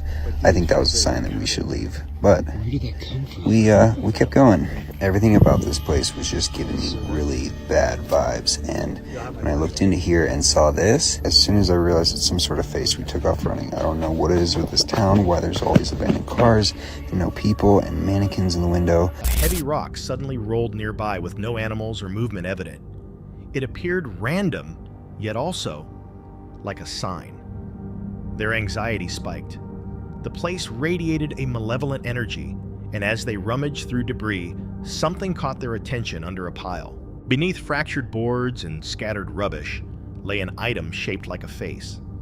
It wasn't a mask, nor was it stone. Its features were warped, twisted in a manner that felt profoundly unnatural. That marked the limit. Shocked and horrified, the pair bolted back to their vehicle without pause. The vision of the misshapen face remained seared in their minds. Once inside the car, relief washed over them, but so did questions. What had they actually seen? And why did this supposedly random spot feel intentionally ominous? Some argue Randonautica taps into forces beyond chance, leading people to emotional or energetic anomalies. Others say the encounter was merely a disturbing coincidence, an abandoned site littered with creepy objects. The face-shaped find could have been a discarded sculpture, yet its warped form left room for doubt. Had the site been used for something darker? If the app truly selects places at random, what are the odds of being taken to a ghost town with deserted vehicles, mannequins staring from windows, and a grotesque face hidden beneath debris? Was this simply an eerie fluke? Or something placed to be discovered? The memory lingered long after they left that cursed place behind.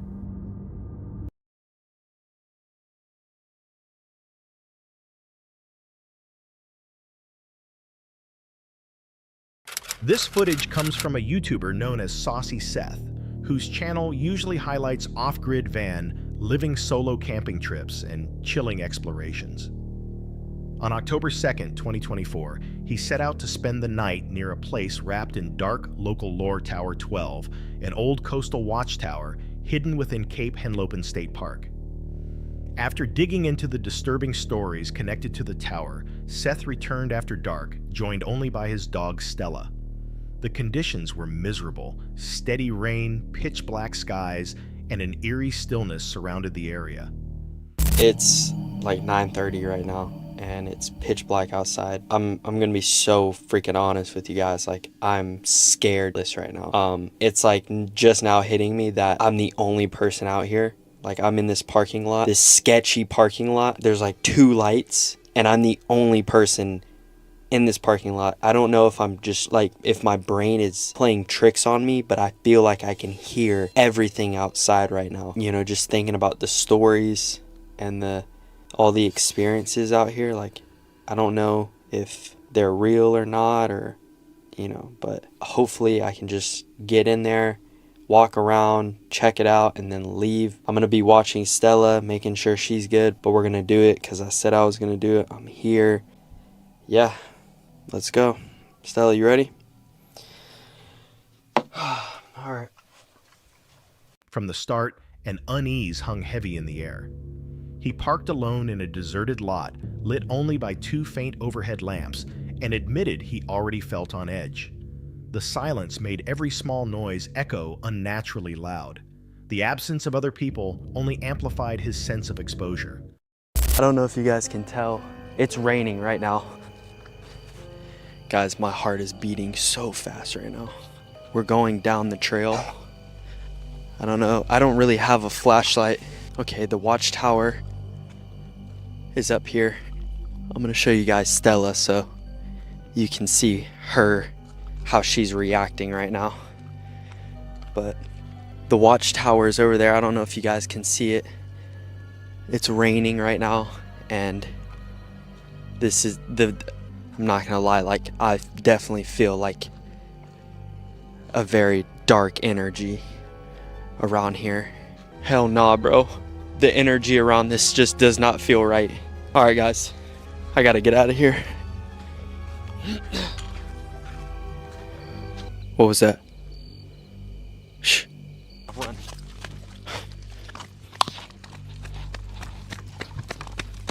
Still. Go.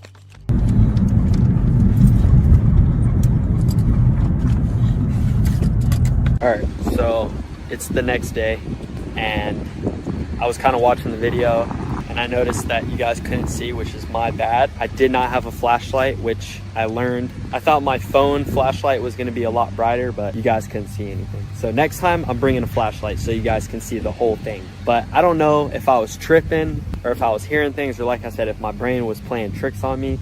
It was pitch black out there, and I was by myself, so I really didn't know what was going on. And also the energy there it felt so dark. Like, I'm not even playing with you guys. The whole time, all the hairs on my arms were sticking up. I had the chills the whole time, and I was just scared to death. Like, I'm just being honest with you guys. Like, that was probably one of the scariest things that I've ever done in my life. Just knowing the backstory of this place, it was scary. But with that being said, I got far away from that place, and I'm still in the little town called Lewis, but I'm just as far away from that park as possible. Yeah, I'm gonna end the video here.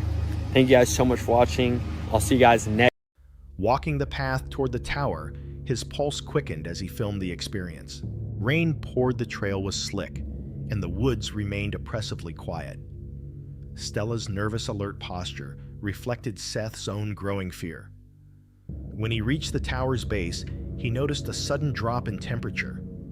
The atmosphere grew heavy, and his body reacted instantly. Chills, goosebumps, and the sensation of being watched by something unseen. The energy, as he put it, felt unmistakably dark. That feeling didn't last long. Something, whether imagined or real, triggered Seth's instincts. Without hesitation, he grabbed Stella and bolted, sprinting back toward his vehicle in full retreat. The camera jolted wildly as he scrambled away from whatever had unnerved him. The following day, Seth reviewed the footage and reflected.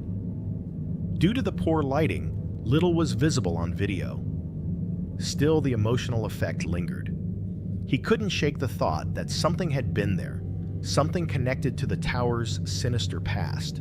He recalled how every instinct screamed at him to leave, and how the entire environment felt spiritually off. From the overwhelming dread to the physical reactions he admitted, it ranked among the scariest nights he had ever endured.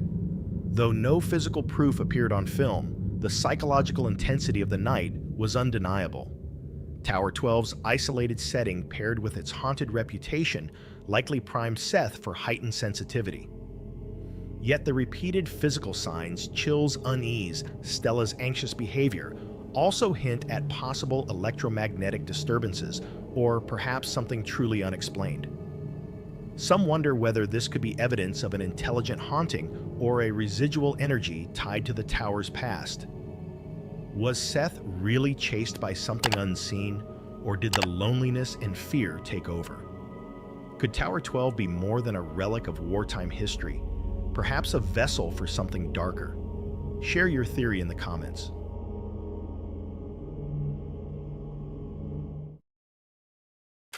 This next account takes place deep inside what's often referred to as Sasquatch Alley, an isolated section of forest long tied to strange events and alleged cryptid encounters. Unlike typical group outings, this one begins as a solo venture. The creator, known as Grassman, sets out alone, planning a multi-day stay in an area where he's never camped before. It's springtime, and although the region is normally swarmed with mosquitoes due to a sluggish creek nearby, the atmosphere feels unusually quiet. To keep uninvited company away, Grassman pitches 2 tents even though he's alone. The idea is simple: make it look like more than one person is present. One tent is for sleeping, the other for storing gear, including an audio recorder and a GoPro fixed on the tree line. With years of outdoor experience and setups for varying conditions, Grassman arrives prepared. As daylight fades, he surveys the area around camp. I was dead tired, so I went to bed around paths by the water 9 signs p.m. of recurring wildlife and movement. my second tent, I have my Zoom recorder inside there.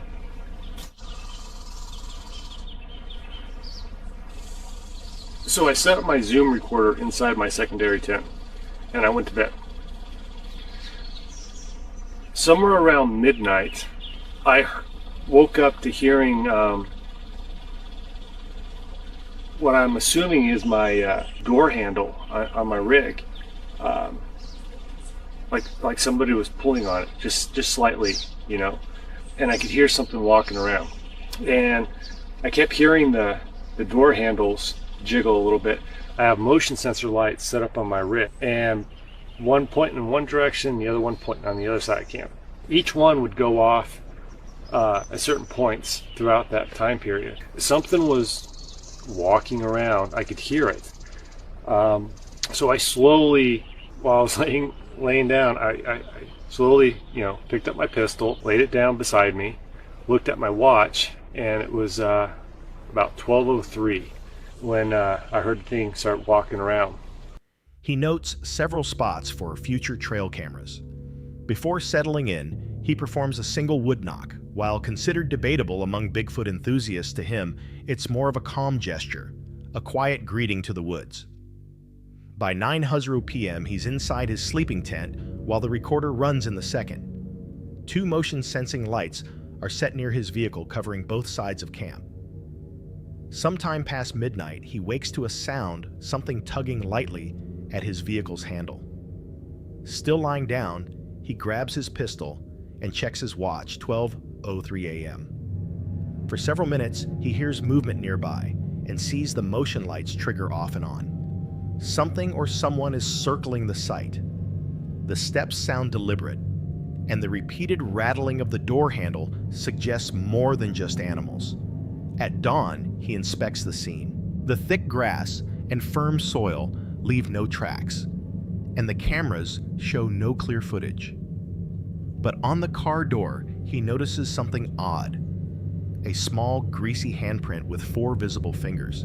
Not especially big, but it doesn't match his own, and he hadn't touched that panel since before leaving home. No other marks are found, just that single print. A subtle, unsettling trace of whatever came through. What makes this case striking is the lack of drama. Grassman handles the situation calmly and methodically, relying on his gear instincts and experience. The handprint, while inconclusive, remains the only tangible evidence left, either intentionally or by accident, from something that approached the vehicle without fully revealing itself. Was it human-animal, or something far stranger? And why just one print? Why in that spot? Share your thoughts in the comments. Could you sleep after something like that? The following unsettling footage comes from a channel named Exploring the Unknown. A channel focused on real-life encounters with strange and often unexplainable events, mostly recorded during camping trips in remote or abandoned locations. On September 4th, 2021, what began as a peaceful night under the stars quickly deteriorated into something far more disturbing. I think so.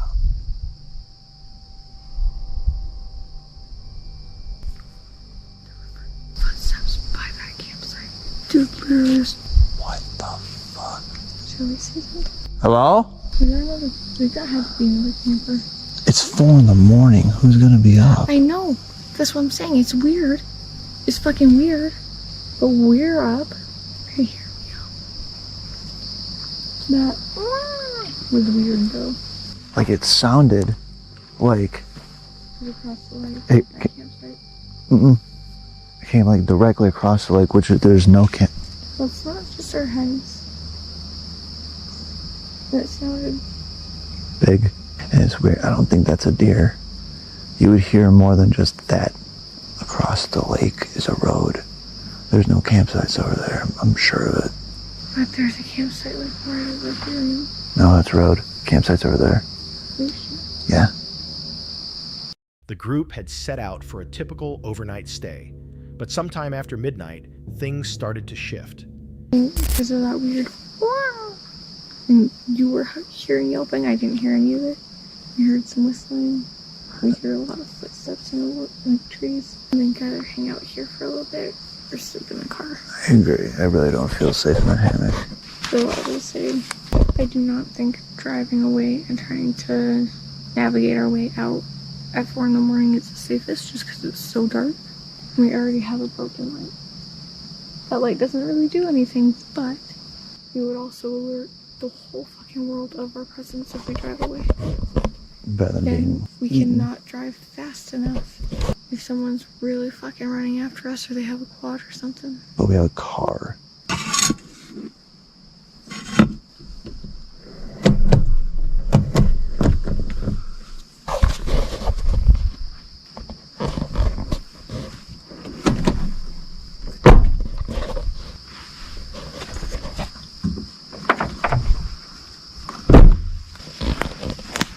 Oh, we got a headlight.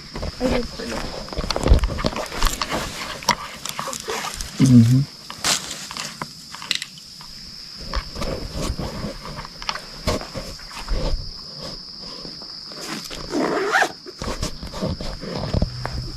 It started subtly, with distant cries, the sound of branches moving, and an occasional sharp whistle that echoed through the trees. At first, they wrote it off as ordinary background sounds, but it continued. Soon, noises that resembled purposeful footsteps moved closer to their campsite. The group started to wonder what exactly they were hearing. They looked around briefly, but found no one. One member noted that the whistling appeared to come from the far side of the lake, an area that showed no record of other campers. A creeping fear began to take hold. They might not be alone. By 4 a.m., they were jolted awake by loud rustling just outside their tent. Once again, the footsteps arrived, measured muted, and unnerving. The fact that these noises originated from across the lake, where no one was expected to be, only intensified their anxiety. Some proposed abandoning their hammocks and sleeping inside the car. Others were reluctant to drive away, mentioning poor visibility and vehicle trouble. Still, the thought of remaining felt just as risky. As they gathered their gear, headlights winked in the distance. I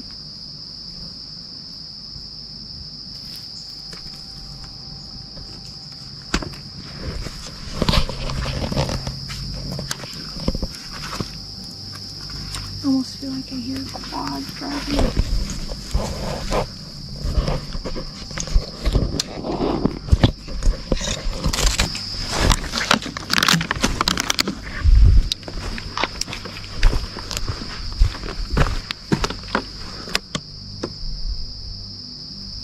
You hear that? That. What is that? What is that? I don't know. I'll maybe go a little bit faster if you can. We have absolutely everything, so don't need to hurry.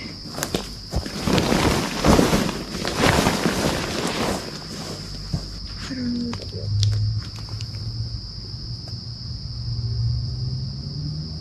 Just got it.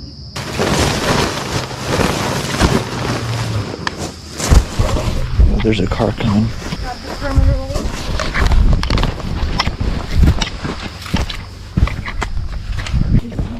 That rope is not working right for. What's in your phone is in here. They heard what sounded like four-wheelers revving engines surging and weaving through the trees nearby. What were people doing here at this hour? And why so far from any trail? From that moment, the group realized whatever was out there, it wasn't random.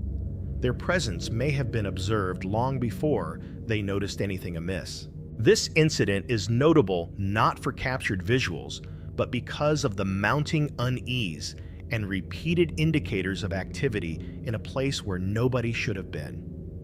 The erratic movement of unknown vehicles, the directional whistling, and the close proximity of motion all point to one conclusion: whoever or whatever was present may have been intentionally focused on them. Was it a group of strangers messing with them, or did they uncover something they weren't meant to see? Tell us your thoughts in the comments.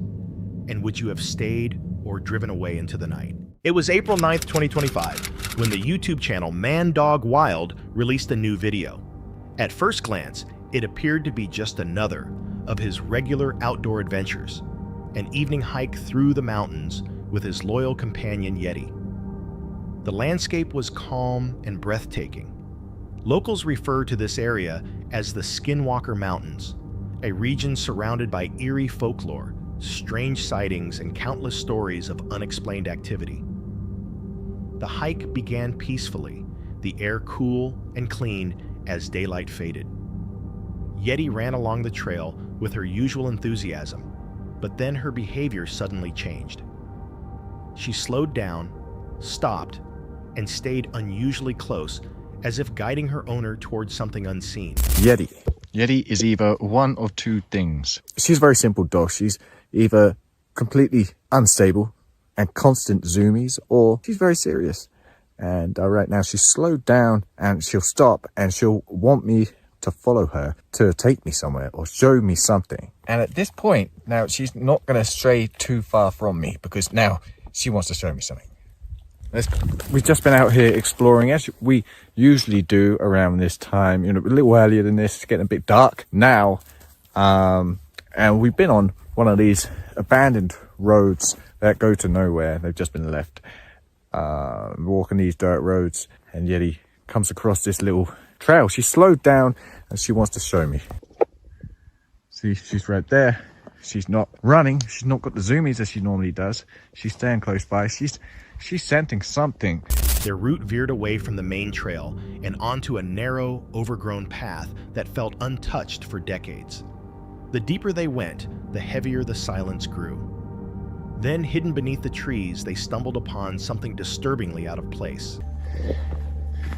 Yeti was checking out this stuff. It looks like a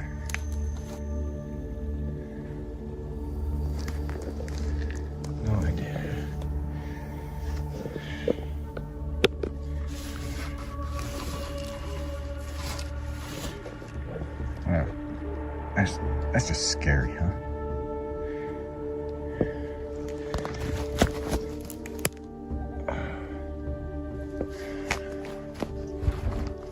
Waiting.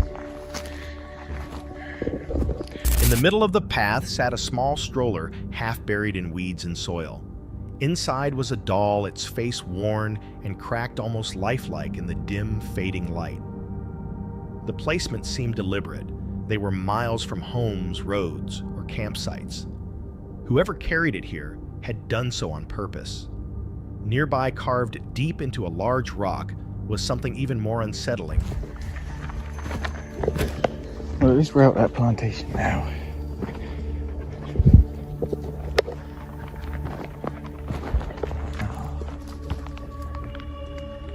What's that?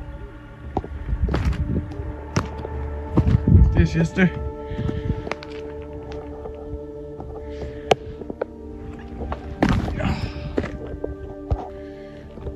It's creepy, huh? What is that?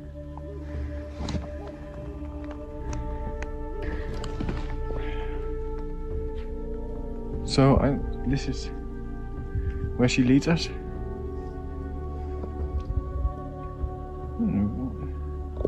That's super strange, huh? Like burnt into the rock.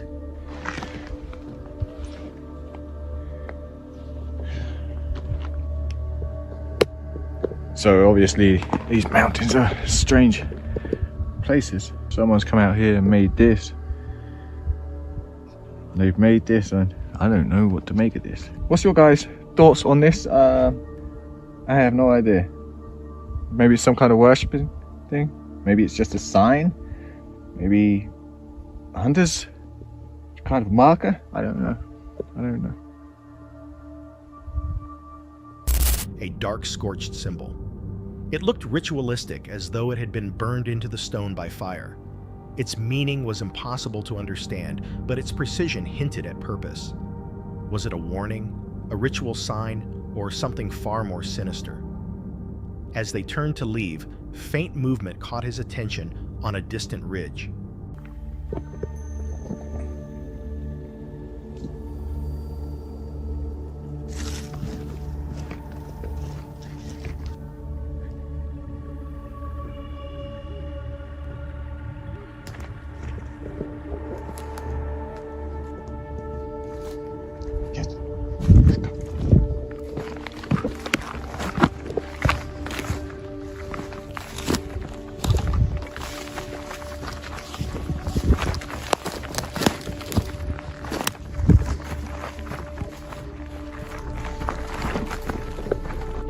I'm not going the way of the plantation. That's just way too thick, so I'm figuring I'm gonna go around. I definitely saw lights. Caught a video also. I took a look. And I don't know, obviously maybe we kind of did the same thing and we all turned our lights off and moved away. But when I turned around, I couldn't see the lights anymore. And yeah, they probably couldn't see mine.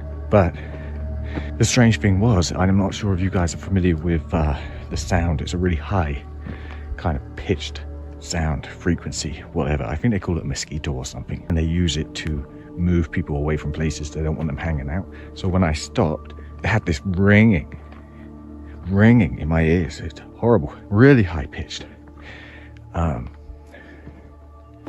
Small lights flickered briefly, shifting before vanishing when he switched off his flashlight. Seconds later, a piercing, high-pitched noise cut through the air, mechanical sharp and without any clear source. The sound resembled urban deterrent frequencies meant to drive people away. Yet out here, deep in untouched wilderness, it felt more like a warning meant for them. Throughout it all, Yeti remained strangely calm. The dog, normally alert to every sound, didn't bark or move. That stillness was somehow more disturbing than the noise itself. Taking a longer way back, he avoided retracing the same path. The lights didn't return. The ringing faded, and the symbol stayed unexplained. Some believe the stroller and symbol were signs of ritual activity hidden deep in the forest to avoid discovery. Others think the sound came from devices designed to scare trespassers. Together, the object's markings and sounds form something too deliberate to dismiss, as if someone wanted to create fear. Was it coincidence or evidence of something organized within the Skinwalker Mountains? And perhaps the most chilling question, did Yeti stay calm because she already knew exactly what was out there?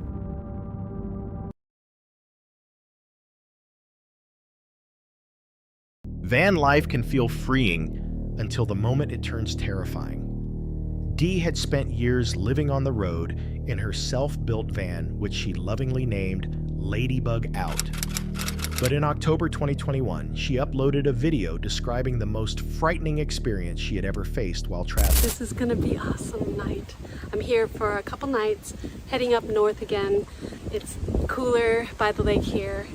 I'm in Oklahoma, and just wanted to show you guys what I get to enjoy for the next couple days. It started like any normal day.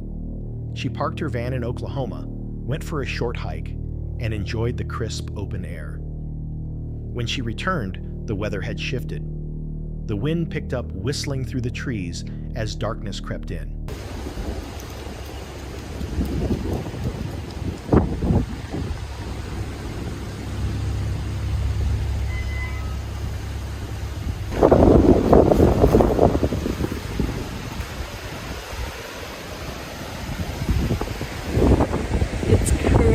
Out here, it's crazy windy. It said that the wind would pick up. It'll be a nice sleeping weather. I love when the wind is howling a little bit through the trees. Such a beautiful, beautiful sound.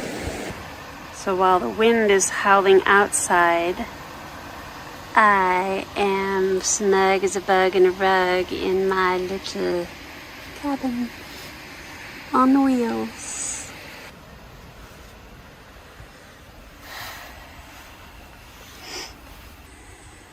There's another camper right over there. It's a tent. They came in today. Can't believe that they are camping in this weather in a tent. I'm surprised that their tent is still up. Actually, I don't know if it's still up. Other campers began setting up their tents despite the conditions, but Dee chose the safety of her van, unaware of the chaos about to unfold. Hours later, the calm night was broken by loud sirens. Her phone flashed with an emergency alert. A tornado warning had just been issued. I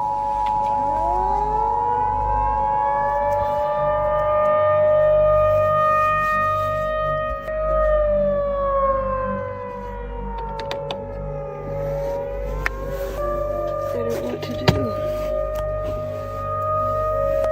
There's a tornado warning.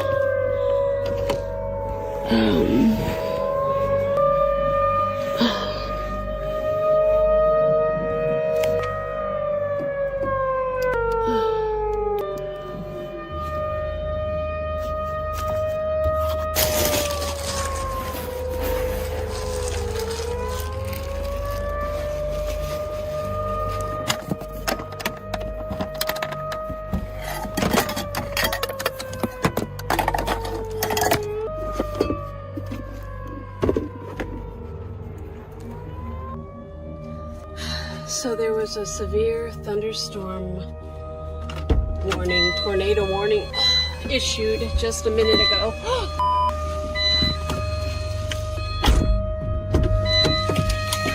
And so I am not sure what to do in this situation, actually. I thought that somebody would come around. The tent campers hightailed it out of here in the motorcycle, and so I am just going to go to a spot that I'm not so open because I'm very much in the open. Disoriented and half asleep, she realized her van was parked out in the open with no real protection. Lightning split the sky as she jumped into the driver's seat, desperately searching for somewhere safe.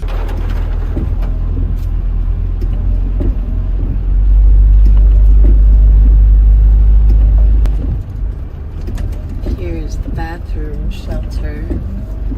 That might be my best bet. if there is any more severe weather,